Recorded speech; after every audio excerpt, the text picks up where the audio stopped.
Thank you, President. My question is to the Minister representing the Prime Minister, Senator Gallagher.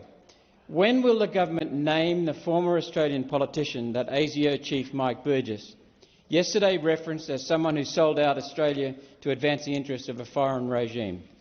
Thank you, Senator Roberts. Thank you, President. I thank Senator Roberts for the question, and I note the annual threat assessment that was delivered last night by the Director-General of ASIO, and we have utmost confidence in our security and intelligence services. The Director-General made a comment about this. He was specifically asked about this last night. He said he'd made a deliberate decision not to name the individual, and he provided reasons for this, and the government respects his judgment. He has our 100% support. He has the full picture, and he made an informed decision. The threat assessment made clear that we need to continue to be vigilant and sober in how we respond to threats, and this is what we are doing. But the annual threat assessment is an assessment made by ASIO. It is delivered by the Director-General of that organisation. It's not something that the government authors. It's a document that is very much the Director-General's and ASIO's to do so, and he has all the information available to him. He made a decision about that. If that decision changes, that's his decision as well. It is not a decision for the government to make. Senator Roberts, first supplementary. Thank you. Minister, former parliamentarians, as I understand it, have an automatic pass to enter Parliament House. The former politician who sold out this country could be in this building right now, in a parliamentarian's office, and the office holder, MP or senator would have no idea they're talking to a spy. Why won't you name the traitor now?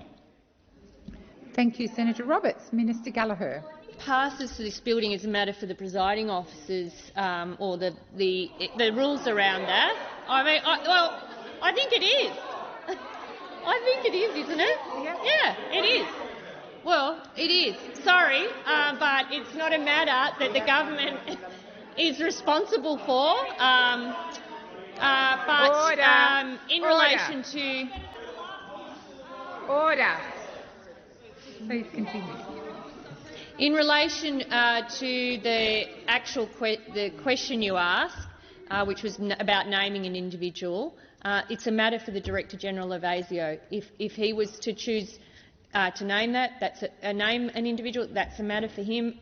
As part of his annual threat assessment, he made a decision to raise the issue, I think, and to rightly point to the fact that foreign interference is an issue. It's an issue that all of us as members of Parliament need to be aware of. But it's a matter. Senator Roberts, second supplementary. Thank you, Minister. You have just put the presiding officer in a difficult position. Why is this government afraid to say the C word and acknowledge the country that is the greatest risk to Australia's interests and largest perpetrator of foreign interference? China, the Chinese Communist Party. Thank you, Minister. Thank you, Senator Roberts. Minister Gallagher. I'm not sure. I'm not sure the question really.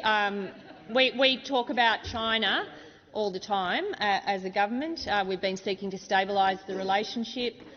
We've been seeking to remove some of the trade bans, but we've also been very clear that we must disagree where we do, and where we can agree, we should reach agreement. But there are things that are in our national interest that we may disagree on, then we will be upfront about that. I mean, we will always act in our country's national interest. That's what we've done from the first day we were appointed, and it's what we will continue to do. That's what guides us in relation to our interactions and our work across the world. There's a number of countries that we engage with regularly, but it's always in our national interest that we do that. Thank you, Minister. Senator Polley.